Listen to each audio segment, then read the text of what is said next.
नमस्कार दोस्तों, स्वागत है आप सभी का एक बार फिर से स्टोरीज विद पीएस राठौड़ पर। यहाँ आप सुन रहे हैं महाभारत की कहानियाँ। तो आइए करते हैं आज की कहानी की शुरुआत।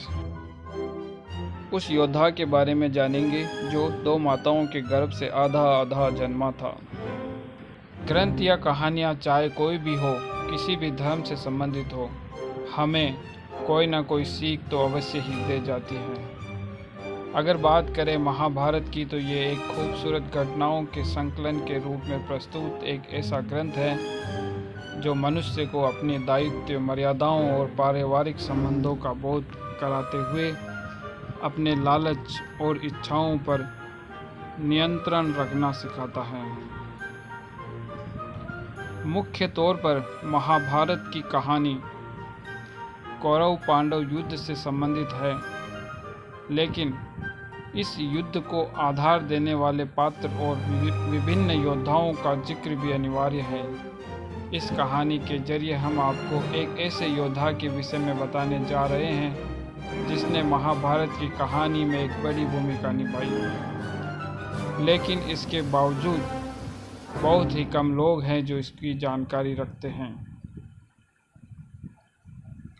ये कहानी है महाभारत के पूर्व भाग में स्थित मगध के राजा बृहदत्त की, जिसकी 2 रानियां थीं, लेकिन फिर भी उन्हें संतान सुख प्राप्त नहीं हुआ था।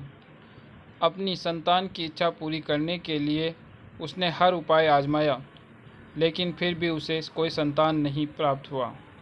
हारा हुआ बृहदत्त ऋषि चंद्र कौशिक के आश्रम में पहुंचा और अपनी सेवा से उन्हें प्रसन्न करने की कोशिश करने लगा। बृहदत्त के सेवा भाव से प्रसन्न होकर ऋषि चंद्र कौशिक ने उन्हें एक फल दिया और कहा, जिस रानी से तुम अपनी संतान चाहते हो उसे ये सेव खिला दो। वह अपनी दोनों रानियों से समान प्रेम करता था और किसी के साथ पक्षपात नहीं करता था। उसने सेव के 2 टुकड़े किए और दोनों टुकड़ों को अपनी रानियों में बांट दिया। सेव का सेवन करने के बाद दोनों रानियां गर्भवती हुई, लेकिन आधा आधा सेव खाने की वजह से दोनों के गर्भ से बालक के आधे भाग निकले। उन आधे आधे शरीरों को देखकर सब भयभीत हो गए। दोनों रानियां भी भयभीत हो गई और डर के मारे उन्होंने अपने संतान के दोनों टुकड़ों को जंगल में फेंकवा दिया। 2 भागों में बटे होने की वजह से वह बालक प्राण रहित था।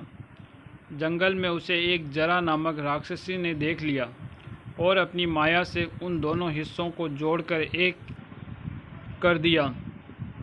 एक हो जाने से बालक पूर्ण हो गया और जोर जोर से रोने लगा। राजा बृहदत्त को इस बात की जानकारी हुई कि उसकी रानियों ने संतान को जंगल में फेंक दिया है। तब उसे अपनी मूर्खता पर क्रोध आया। जैसे ही राजा को पता चला, वे दोनों रानियों समेत अपने बालक को लेने आ गए और जंगल में उसकी मुलाकात जरा से हुई और उसने सारी कहानी बृहदत्त को बता दी। बृहदत्त बहुत खुश हुआ और जरा राक्षसी को बहुत धन्यवाद दिया और अपने पुत्र का नाम भी उसके नाम पर रख दिया, जरासंध, अर्थात जरा द्वारा संधित। बड़ा होकर ये जरासंध भगवान शिव का महान भक्त बना, लेकिन श्री कृष्ण से उसने हमेशा ही शत्रुता रखी। जरासंध मगध का राजा बना, जो कि वर्तमान में बिहार में स्थित है। वह एक क्रूर शासक और अधर्मी प्रवृत्ति का सत्तालोभी था। उसने अपना साम्राज्य बढ़ाने के लिए कई राजाओं को युद्ध में परास्त किया और उनको अपने अधीन कर लिया। उसके भय के कारण कई राजाओं ने उसका अपने ऊपर आधिपत्य स्वीकार कर लिया था। वह एक कुशल राजनीतिज्ञ भी था। जो भी राजा उसे अपनी भांति शक्तिशाली प्रतीत होता, उससे वह संधि कर लेता था। ऐसे ही उसने कंस को शक्तिशाली जाना, उससे अपनी 2 पुत्रियों का विवाह करा दिया था। इस प्रकार से वह कंस का ससुर और परम मित्र बन गया था। जब श्री कृष्ण ने कंस का वध किया था, तब उसने क्रोधित होकर कृष्ण से प्रतिशोध लेने के लिए 17 बार मथुरा पर आक्रमण किया किंतु हर बार कृष्ण की कुशल राजनीति और युद्ध नीति से वह परास्त हुआ। आज की कहानी में इतना ही। कहानी को पूरा सुनने के लिए धन्यवाद।